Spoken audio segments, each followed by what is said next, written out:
Notre prochain intervenant, Éric Martineau, est professeur au Collège Jean de Brébeuf depuis 2008.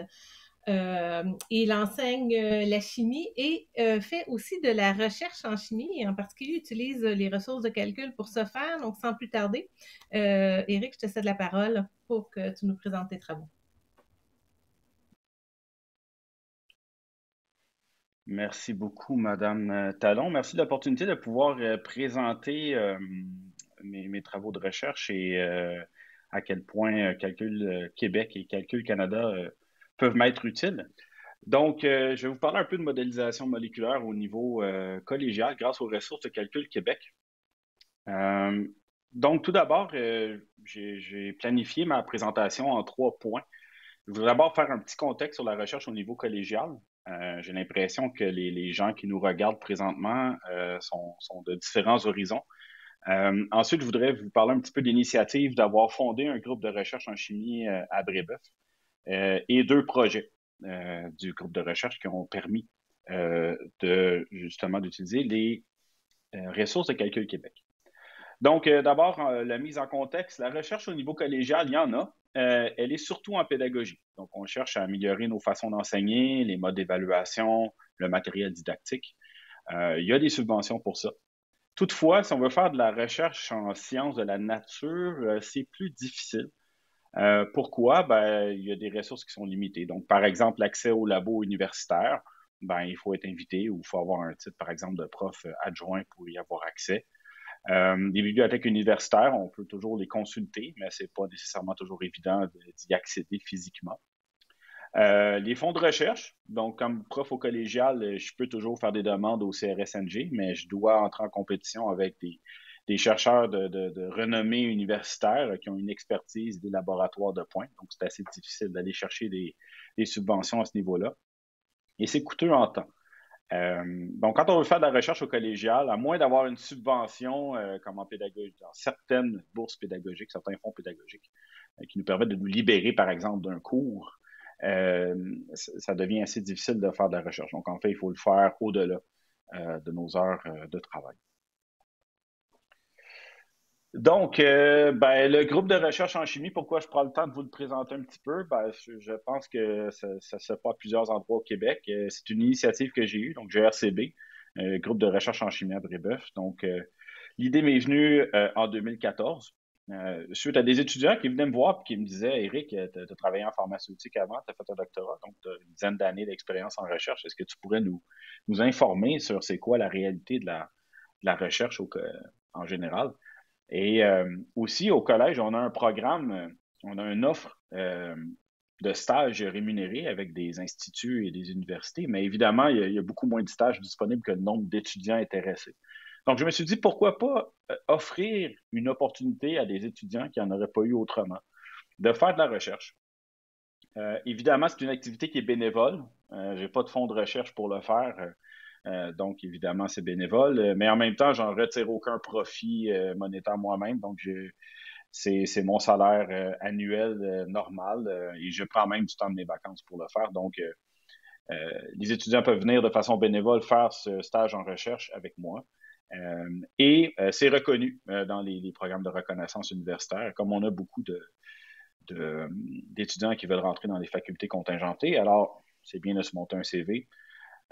C'était quoi les grands objectifs? Ben, c'était de permettre aux étudiants de connaître c'était quoi l'expérience de la recherche académique en chimie, de s'investir pleinement dans un projet de recherche, donc à raison de 30-35 heures par semaine, de comprendre c'est quoi la réalité de la recherche. Donc, c'est pas comme un film de super-héros où il faut trouver un antidote en 24 heures. Il y a des journées que ça marche pas, c'est la vie. Et d'apprendre à communiquer efficacement ces résultats. On n'a jamais vraiment terminé notre projet tant qu'on ne l'a pas communiqué à nos pairs, on ne l'a pas fait valider par eux.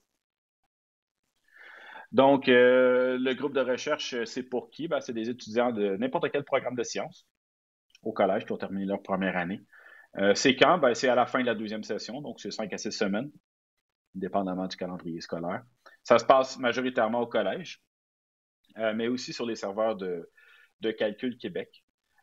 J'ai déjà eu des collaborations à l'université aussi, par exemple dans le lab de professeur Janine Moserol à McGill. Et c'est quoi? Ben, j'ai des projets expérimentaux, j'ai des projets théoriques qui sont plus dans la littérature, j'ai des projets de modélisation. où j'ai besoin des ressources de Calcul Québec. Donc, on arrive au vif du sujet. Deux projets à vous présenter. Donc, le premier est dégradation de la bétanine.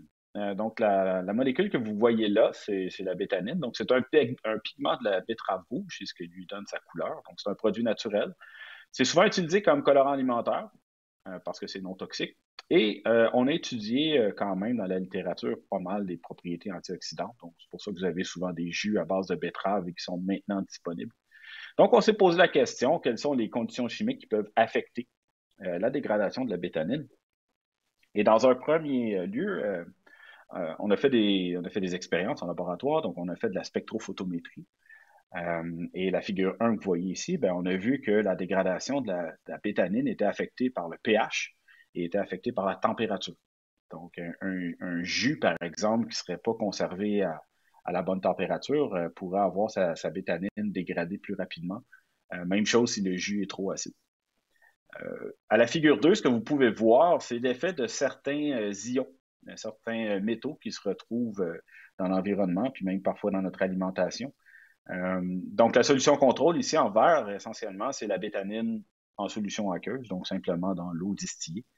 Donc, quand on ajoute du zinc 2+, on voit que ça ne change pas grand-chose au niveau de la dégradation. Donc, c'est la droite qui est en rouge.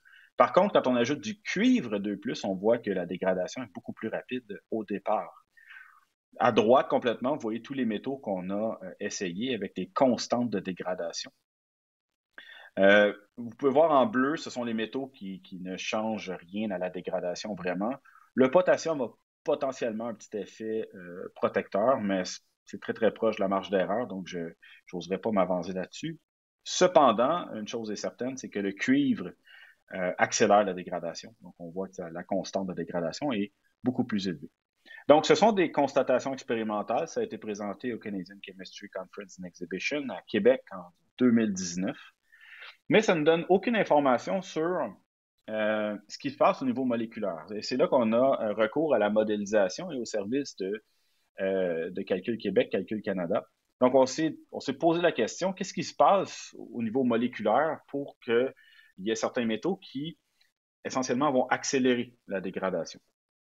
Donc, il y a déjà eu des études sur la conformation tridimensionnelle de la bétanine. Mais comme c'est une molécule qui est très flexible, les chercheurs avaient de la misère à la faire, à l'optimiser en termes de géométrie. Donc, il y avait beaucoup de contraintes de distance.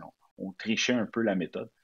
Nous, on a réussi à l'optimiser sans ces contraintes de distance. Donc, on a procédé d'abord avec une recherche conformationnelle avec le logiciel OpenEye. Donc, on a fait ça sur nos ordinateurs personnels.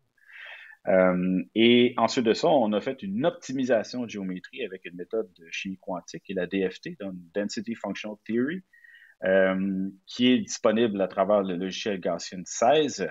Donc, on a utilisé le niveau de théorie B-Treated 631G étoile sur le serveur Graham, qui est dans le consortium de Calcul Canada, qui est au Manitoba, si je me rappelle bien.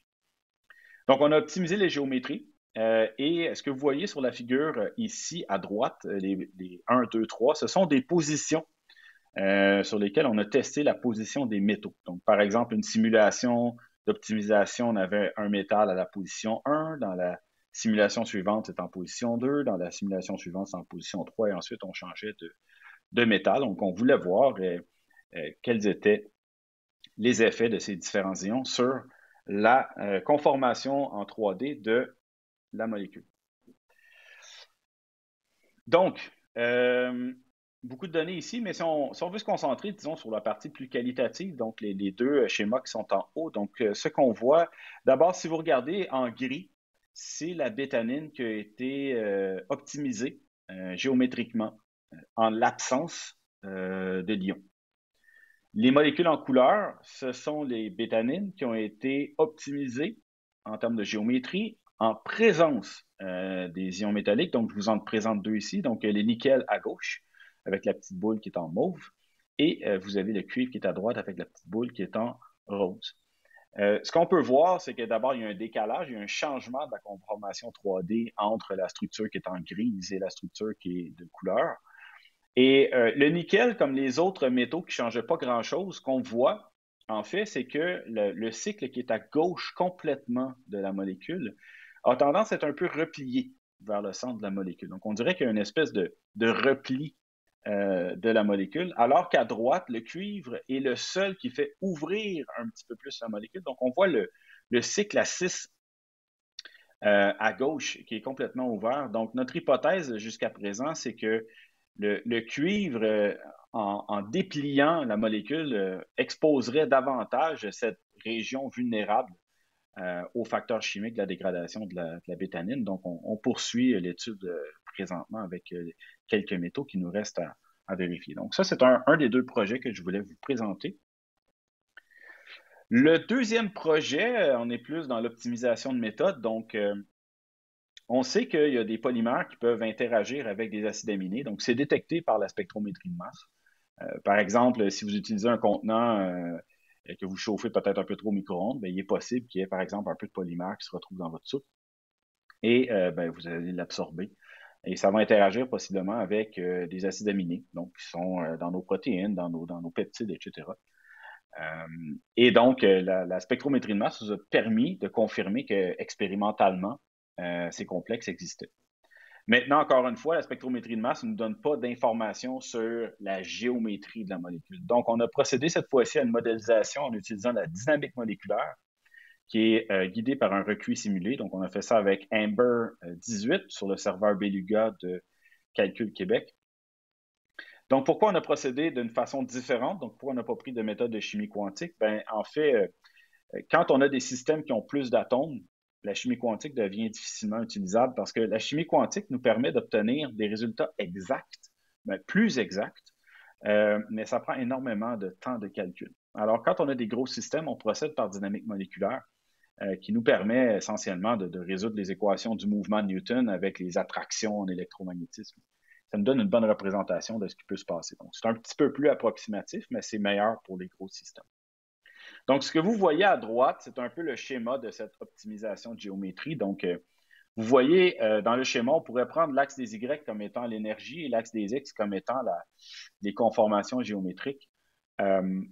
Essentiellement, encore une fois, je sais que dans les gens qui m'écoutent présentement, il y a probablement des gens qui ont autant de connaissances, sinon plus que moi, dans les techniques de modélisation. Peut-être que d'autres, c'est moins. Donc, si j'essaie de le vulgariser rapidement, normalement, une géométrie tridimensionnelle stable correspond à un puits de potentiel, donc une énergie qui est relativement basse. Donc, dans le schéma qui est là, vous pouvez voir 3 puits de potentiel, 3 minimums dans la fonction qui est là. Donc, imaginez qu'on a la petite boule bleue qui est complètement à gauche. Donc, on commence par faire une optimisation de géométrie. On se retrouve dans le bas du puits de potentiel. Ça correspond à une certaine géométrie qui est stable. Mais si on cherche la géométrie qui est ultimement la plus stable, c'est clairement pas le premier puits, c'est le troisième puits qui est beaucoup plus creux. Donc, pour passer la petite barrière d'énergie entre le premier et le deuxième puits, on a recours au recuit simulé. Donc, c'est un terme qui est repris de la métallurgie. Donc, essentiellement, c'est comme chauffer deux métaux, on les fait fondre, on les mélange ensemble, puis ensuite, ça nous permet de les faire refroidir et de former un alliage. Donc, c'est un peu ce qu'on fait ici. Donc, on fournit de la chaleur à notre simulation pour changer la géométrie, pour donner plus de mouvement, pour retrouver une nouvelle structure qui va être plus stable. Et on espère qu'après un certain point, on va être capable de trouver le minimum global, donc la structure la plus représentative de la réalité. Donc, voici en figure 4 ici un exemple de ce qu'on a obtenu. Donc, vous voyez ici le polyméthylméthacrylate qui a fait une espèce de forme qui enveloppe l'acide aminé glycine. Donc, on est en train d'optimiser la méthode, c'est-à-dire qu'on est en train d'optimiser le nombre de cycles de recuit simulé, donc le nombre de fois où on chauffe et on refroidit. Donc, évidemment, le nombre de cycles dépend du nombre d'atomes. Donc, plus on a un polymère qui est gros, plus il faut faire de cycles. On essaie aussi d'optimiser la température à chaque demi-cycle. Donc, là, encore une fois, quand on a des systèmes qui sont plus gros, donc plus de degrés de liberté, on doit chauffer davantage. Donc, on essaie d'optimiser cette température également. Et finalement, il y a la vitesse de refroidissement. Donc, il semblerait que quand on refroidit plus lentement, ça donne le temps à notre algorithme de recherche de trouver des géométries qui sont peut-être un petit peu plus stables sur la surface de potentiel. Donc, on est en train d'optimiser ces 3 facteurs. On a déjà une bonne idée, mais il nous reste encore un peu de travail à faire. Donc, c'était le deuxième projet que je voulais vous présenter concernant les utilisations de des serveurs de Calcul Québec et de Calcul Canada. Et je voudrais simplement terminer en remerciant chaudement Calcul Québec et Calcul Canada parce que sans eux, ce ne serait pas possible. Merci de m'octroyer ce temps de calcul, même si je suis juste un prof au niveau collégial. Et merci à toute l'équipe du Help Desk, des centres d'aide qui répondent si efficacement et si gentiment à toutes les questions qu'on leur pose. Merci à Mme Talon de m'avoir invité aujourd'hui. C'est vraiment gentil. Merci de nous tenir au courant des activités de Calcul Québec. Sarah Slim Diwan, c'est mon étudiante qui a majoritairement travaillé sur les simulations. Le Collège Jean de Brébeuf, évidemment, pour toute cette aventure. Et je vous remercie pour votre attention.